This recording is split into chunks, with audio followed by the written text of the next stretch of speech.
اولاد اپنے باپ سے تو کہہ دیتی ہے کہ تم نے میرے لیے کیا کیا ہے، لیکن کبھی تم نے ان کے حال کو سمجھنے کی کوشش کی؟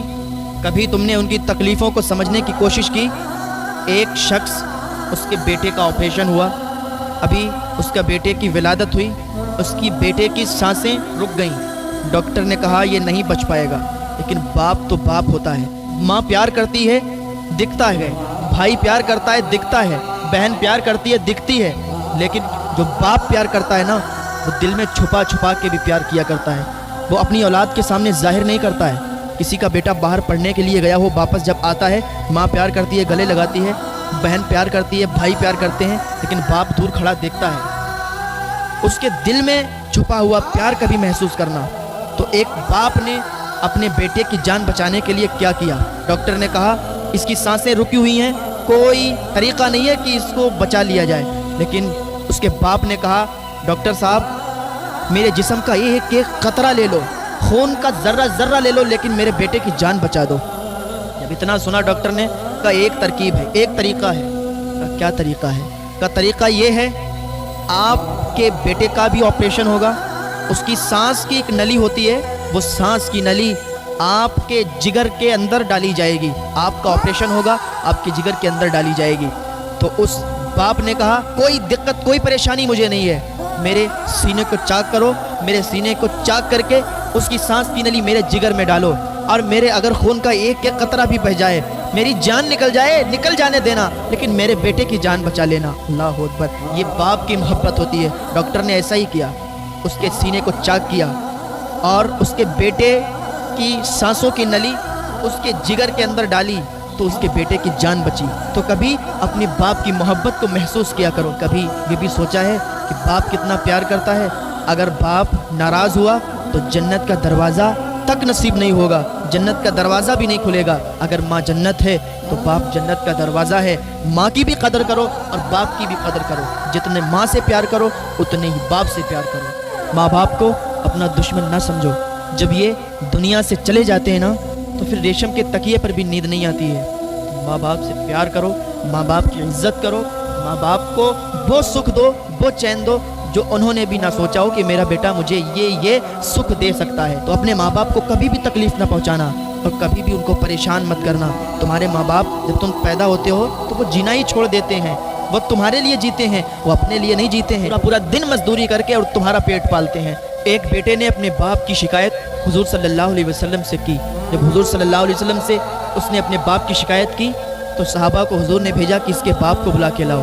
جب اس کا باپ آیا تو حضور صلی اللہ علیہ وسلم نے ارشاد فرمایا کہ بعد میں ساری باتیں ہوں گی، لیکن پہلے تم مجھے وہ بتاؤ جو تم نے راستے میں کچھ اشعار پڑھے، جو تم نے راستے میں کچھ کہا۔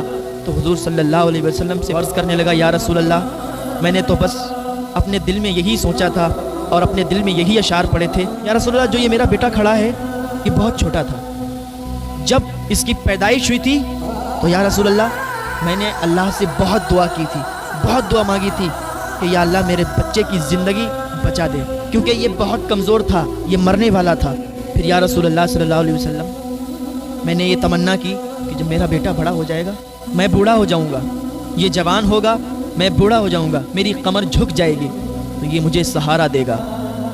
جس طریقے سے میں اس کی انگلی پکڑ کر اسے چلانا سکھاتا ہوں، یا رسول اللہ جب یہ چھوٹا تھا نا میں سوچتا تھا کہ میں اس کی انگلی پکڑ کر چلوں گا، میری کمر جھکی ہوگی، یہ مجھے سہارا دے گا۔ یا رسول اللہ میں سوچتا تھا جب میرے دانت گر جائیں گے اور اس کے دانت ہوں گے تو اپنے دانتوں سے چبا چبا کر کھانا مجھے کھلائے گا۔ یا رسول اللہ میں نے بہت امیدیں کی، بہت تمنائیں کی یا رسول اللہ، لیکن آج یہ گھڑی آئی کہ آپ کے سامنے اس نے میری شکایت کی۔ یا رسول اللہ اپنے لیے میں نے جینا ہی چھوڑ دیا، میں پورا دن مزدوری کرتا تھا، اس کے لیے میں پیسے کماتا تھا، لیکن میں پورا دن کھانا نہیں کھاتا تھا، رات کو کبھی کبھی بھوکا سو جایا کرتا تھا۔ کس کے لیے؟ اس بیٹے کے لیے جو آپ کے سامنے کھڑا ہے۔ اس کا بیٹا بھی رو رہا ہے یہ باتیں سن کر، اور آقائے دو جہاں حضور صلی اللہ علیہ وسلم رو رہے ہیں، آپ کی داڑھی بھیگ چکی ہے، وہ باپ اپنا درد بیان کر رہا ہے اور وہ بیٹا بھی رونے لگا، اتنا درد تھا اس کی آواز میں۔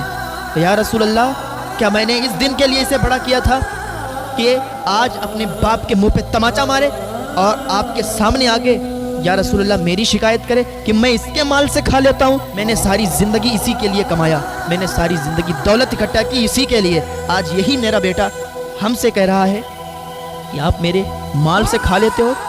یا رسول اللہ میرا کچھ نہیں ہے، سب اسی کا ہے، میں نے سب اسی کے لیے کمایا ہے، اور یا رسول اللہ میری کتنی دن کی زندگی ہے، میرے بعد ہر چیز کا مالک تو یہی ہوگا نا؟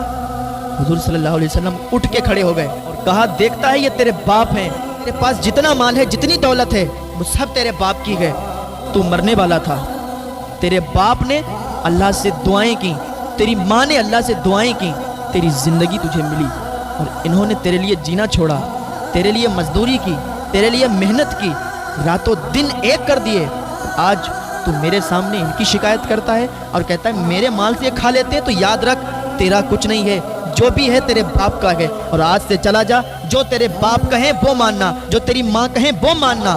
لڑکا روتا روتا کہتا ہے یا رسول اللہ مجھے معاف فرما دیجئے، آج سے میں سمجھ گیا ہوں جو میرے باپ کہیں گے وہ مانوں گا، جس بات سے میرے باپ منع کر دیں گے اس بات کو کبھی نہیں کروں گا۔ وہ دونوں باپ بیٹے گلے ملے اور گھر واپس آئے۔ تو باپ کا پیار اور ماں کا پیار اپنے بچوں کے لیے ہوتا ہے، لیکن اگر کوئی برے بچے نکل جاتے ہیں اور باپ ان کو سمجھاتے ہیں، ان کو مارتے ہیں، تو اس میں باپ کی نفرت نہیں ہوتی ہے، اس میں باپ کا پیار ہوتا ہے۔ وہ دیکھتے ہیں کہ اس کا مستقبل بگڑ جائے گا، اگر یہ ان حرکتوں میں رہے گا تو یہ ایسا بن جائے گا ویسا بن جائے گا، سمجھانے کے بطور کبھی غصہ کرتے ہیں، کبھی مارتے ہیں۔ میرے بھائیوں اپنے ماں باپ سے پیار کرو، اگر جنت میں جانا ہے اپنے ماں باپ کے قدموں کو چوم لو، آج سے ہی اپنے ماں باپ کو راضی کر لو، اگر تمہارے ماں باپ تم سے ناراض ہیں تو آج ہی ان کو منا لو۔ اللہ تعالی ہمیں اپنے ماں باپ سے محبت کرنے کی توفیق عطا فرمائے، اپنے ماں باپ سے پیار کرنے کی توفیق عطا فرمائے، ان کی ہر بات ہمیں ماننے کی توفیق عطا فرمائے، اللہ تعالی ہمیں نیک عمل کرنے کی توفیق